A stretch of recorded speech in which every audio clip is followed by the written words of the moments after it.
Many folks are just waking up to learn of the death of President Jimmy Carter at the age of 100. So we wanted to turn to one of the experts here who could kind of give us an insight to behind the presidency and behind the man himself. No better person for that than our friend Linda Moss-Mines. Good morning, Miss Linda. Good morning. So good to see you. What went through your mind when you first heard the news? I thought about what a loss it was for the nation, what a loss it is for everyone whose life was impacted in some way by Jimmy Carter, the man.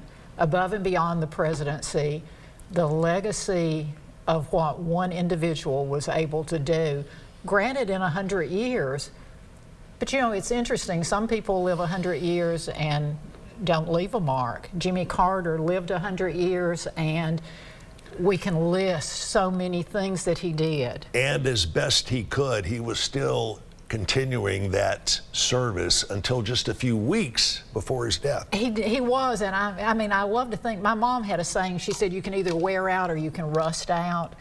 And I love that because Jimmy Carter is the epitome of someone who was going to wear out. He was going to use every moment he was given to make a difference in someone else's life, and in doing so, enriched his own life and the life of the nation. Couple of statements I want to get your reaction to. Number one, that President Carter was a much better statesman than he was a president. Your thoughts? I think that's absolutely true. I think, you know, political pundits will probably, and have for the last, I mean, it's hard to believe that in 3 weeks it will be 44 years since he left the Oval Office. You're right. Or that I was old enough to remember that. That's pretty scary too. But I think political pundits will always argue about his presidency. What did he do well? What did he not do well? How did he interact with his own party, with the other party? I don't think there's any argument whatsoever about the fact that he was a statesman. He loved this nation. He knew what his values were, and he stuck to those his entire life. And in doing so, his legacy is far more than the jobs that he held. Another statement, James Earl Carter, the best ex-president America's ever had. You know, hands down, I think that's exactly true. And wonderfully was given a number of years to show us who he was. And you think about, you know, love of nation, integrity, concern and care about the world, not just this country, but the entire global society. You look at what he was able to do with Habitat. I mean, he cared about this world from the individual that was hungry or needed a home to what the future of the world was going to be. He pretty much single-handedly put Habitat for Humanity on the collective conscience of Americans everywhere. And, you know, the philosophy of Habitat for Humanity, having been a board member, the idea that having a home changes everything, not only for the homeowner, but for the children who grow up in that home. Having a place that is your place where you belong. And he understood that. Home is important, and everyone should have a home. Is there a personal story concerning you, Linda Moss-Mines, and the administration of Jimmy Carter? I think what I always looked at Carter as president was that he wasn't willing particularly to play politics.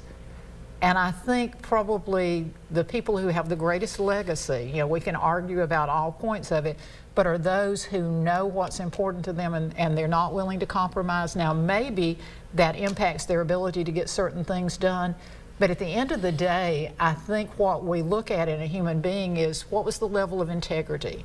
What was the level of compassion? You know, how much did they care and what a difference did they make with their life? And with Jimmy Carter, I think Americans, whether you are conservative or liberal or moderate or you don't know what you are, you can look at Jimmy Carter and say, there walked a good man. And, you know, I remember being a young educator when he was president and looking at how he used the presidency to try and advance the ideas and the values he had. Only a few seconds left, but what should we as Americans always remember about Jimmy Carter? You know, I look at Carter and, you know, you think about him, saw his wife when she was only 5 and said, that's the woman I'm going to love. And did it for the rest of his life. You know, Naval Academy graduate, absolutely intellectually gifted, compassionate, caring. What more would you want someone to say at the end of your days than to say this is a person who lived their values and made a difference with their life? A wonderful love story, not only concerning Carter and the country, but a bigger love story between Mr. Carter and his lovely wife, Rosalind. That's so true. I can't wait to see the political cartoon, and that's not the right word for them, but illustrations, because, you know, I believe angels carry him home and Rosalind's waiting. We are up against the clock, Linda. Always good to see you. Always. Hope you'll stick Thank around you. here for a few minutes. We're back with more after this.